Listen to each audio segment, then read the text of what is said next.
This group toiled in obscurity for the better part of the 60s before making it big as a sweet, romantic soul outfit with a particular flair for ballads.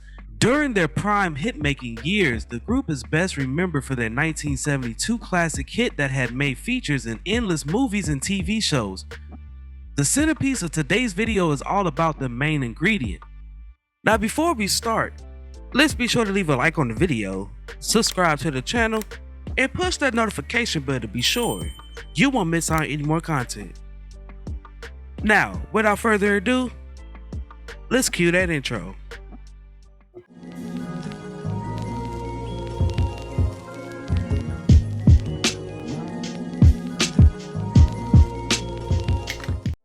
This story begins in Harlem, New York in 1964 as a trio called the Poets that was composed of lead singer Donald McPherson, Luther Simmons Jr., and Tony Sylvester. They made their first recordings for the Library and Stoller's Red Bird label, but soon changed their name to the Insiders and signed with RCA. After a couple of singles, they changed their name once again in 1968, this time permanently to the Main Ingredient. Nothing much happened until the group hooked up with producer Bert Biko, who had an excellent sense of the lush, orchestrated direction soul music would take in the early 70s. Under his direction, the Main Ingredient reached the R&B top 30 for the first time in 1970 with "You've Been My Inspiration."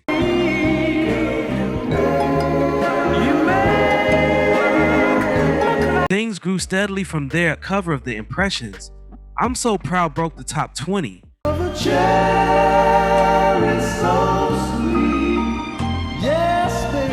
And "Spinning Around, I Must Be Falling in Love" went top 10. I lost my self-control. They scored again with the McPherson penned Black Power anthem, "Black Seeds Keep On Growing."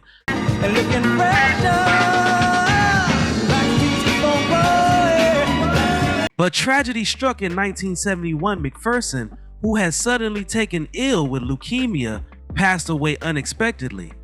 Stunned, Sylvester and Simmons regrouped with new lead singer Cuba Gooding Sr., who served as a backing vocalist on some of their previous recordings and had filled in on tour during McPherson's brief illness. The Gooding era began auspiciously enough with the million-selling smash, "Everybody Plays the Fool," which hit number 2 on the R&B charts and number 3 pop charts and become the group's biggest hit ever.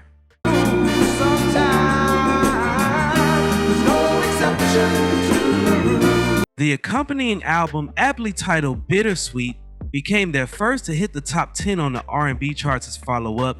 1973's Aphrodisiac features several songs written or co-written by Stevie Wonder, although it didn't produce any huge successes on the singles charts.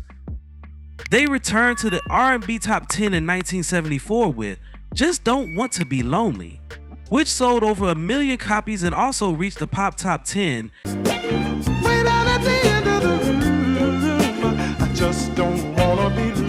And the disco flavor, "Happiness Is Just Around the Bend," which did not.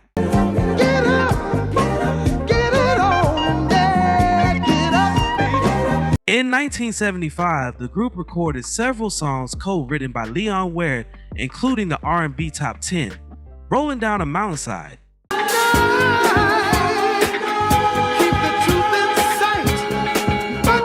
By this point, Sylvester was harboring other ambitions. He released a solo album called Magic Touch that year and left the group to form a production team with Biko Tubes. Sylvester was replaced by Carl Tompkins, but the chemistry wasn't the same, and Gooding departed for a solo career on MOTOWN in 1977, which produced 2 albums. Simmons, meanwhile, left music to work as a stockbroker. Gooding, Sylvester, and Simmons reunited as the Main Ingredient in 1979 and cut 2 more albums, 1980's Ready for Love and 1981's I Only Have Eyes for You. The trio reunited for a second time in 1986, but their Zakiya single, "Do Me Right," flopped and Simmons returned to his day job.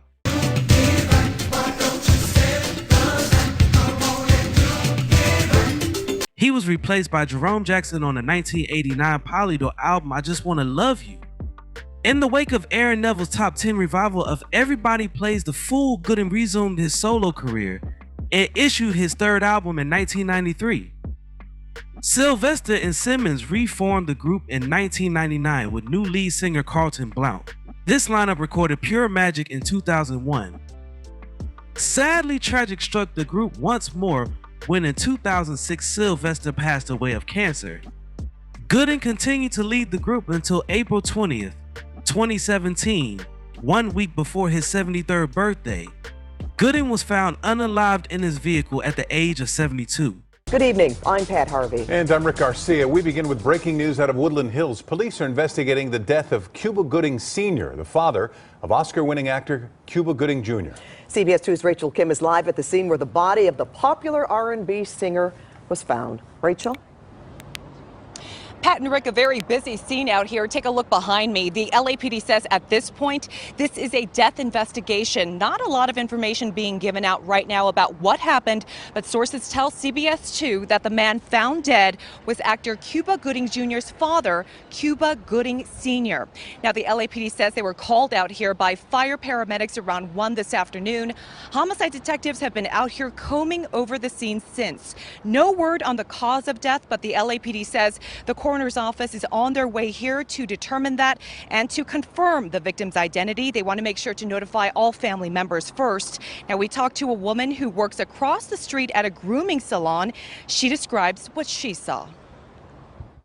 I got here around 11:30 or so, and between that and around 12, fire departments pulled up and pulled the gentleman out of the silver car, and about 4 or 5 firemen, and pulled them behind their truck, and within 20-30 minutes, I believe a white blanket was over him. An autopsy determined he passed of natural causes.